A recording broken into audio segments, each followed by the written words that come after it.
Welcome to SWK's video series on Sage 100. This video is going to demonstrate spell checking. This feature first came to Sage 100 in version 2018 and is only available for those users that are on subscription. We'll find that the spell checking feature is throughout Sage.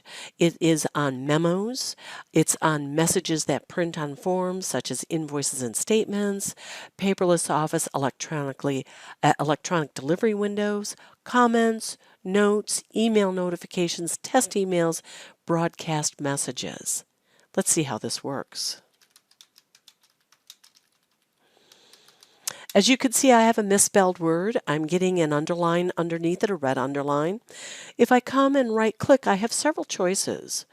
First, it's going to make recommendations on how to fix this misspelled word. Or, you can see down here, I can ignore.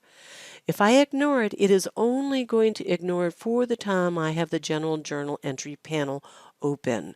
Once I exit out of this task, come back in, and if I spell comment with 3 M's instead of 2, I'm going to get that underline again.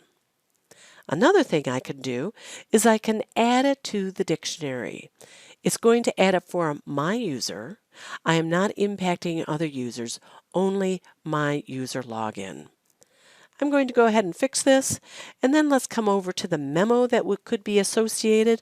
I'm just going to create a test memo, and you could see here if I would have added an additional, let's just add an additional T, you could see the same thing is happening in the description here, and the same thing will happen if I try it down in the text portion of the memo. You'll find this throughout all the modules. I think you'll like it. You might have missed it. Thanks for watching our video.